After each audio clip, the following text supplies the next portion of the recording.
You walk through the same door, same hallway, same room, same wall that held everything you built together. But something is different now. It is not the furniture, it is not the lighting, it is something you can't quite name. But you feel it the moment you step inside. The house is the same, but it doesn't feel like home anymore. Few years ago, there was a man with foundation beneath him can build almost anything. Welcome back to the channel. If you are new here, I am glad something led you to this space today. This is a place where we talk about things that are hardest to say out loud. The quiet things, the heavy things, the things that sit in chest and don't have easy name. And if you have been here before, welcome back. Thank you for trusting this space with another hard conversation. Today we are beginning something new, a series that goes into the part of heartbreak and separation that most people never talk about. Not the big dramatic moments, the quiet ones, the ordinary ones, the ones that catch you completely off guard. And we start here with the house.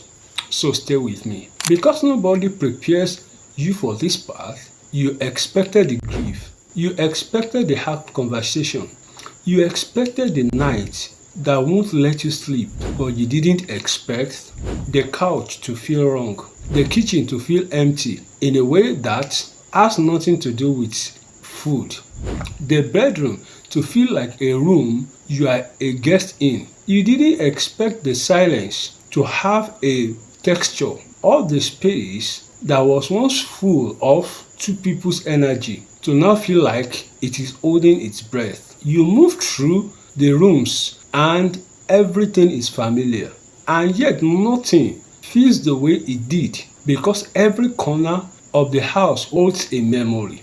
Every object is quietly connected to someone who is no longer there.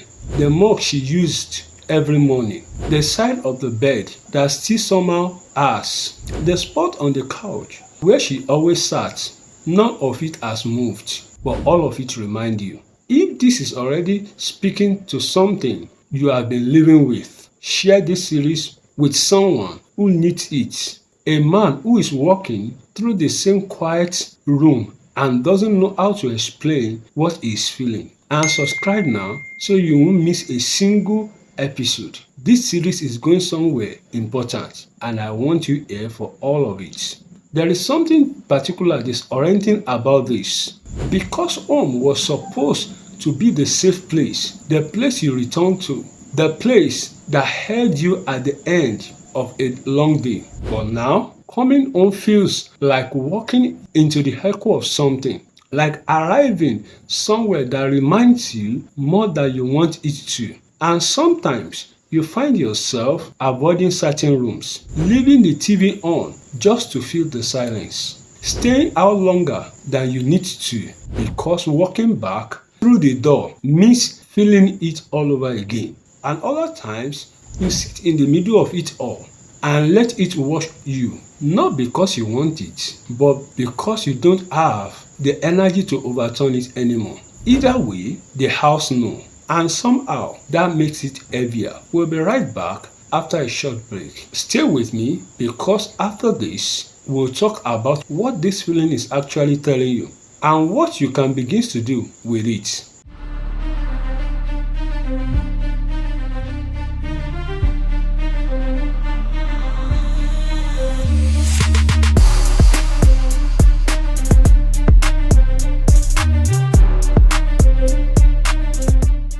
Welcome back. Here is what I want you to consider. The house didn't change, but what it meant did. And that distinction matters more than it might seem right now. Because a home was never really about walls and furniture. It was about presence. It was about life being lived inside it. The routine, the voices, the ordinary Thursday evenings that felt unremarkable at that moment, but were actually everything. And now that the presence has changed, the life inside the walls is different. Of course, it feels unfamiliar. You are not losing your mind. You are not being dramatic. You are a man living inside a space that is going through the same transition you are.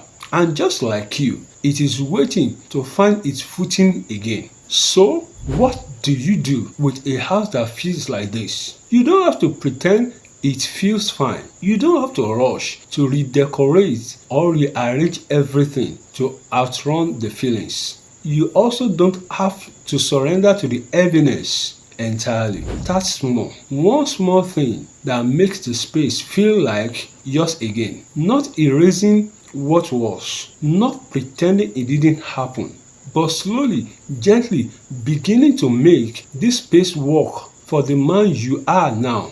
Open a window, change one thing in the room, cook something, play music that belongs to you. Invite one person over who brings warmth, because a home becomes a home again the same way a man heals, not all at once, but through small, consistent acts of presence. Your presence, you are still there, and slowly this space begins to hold that. One day you will walk through the same door and it will feel different again. Not because the memories are gone, not because it doesn't still carries the history of what was here, but because something new will have taken root inside the walls. Something quieter, something steadier, something that belongs to you, something that belongs to who you are becoming. And on that day, the house won't feel like a reminder of what ended. It will feel like the place where something new began. If this episode landed for you, share it. Pass it to someone sitting in a house that feels different tonight and doesn't know why it is eating so hard. Subscribe so you are here for the next episode, because next we go into the mornings, the ones that doesn't feel the same, and that one is going to be deep. Until next time, you belong in that space. Don't let the silence convince you otherwise.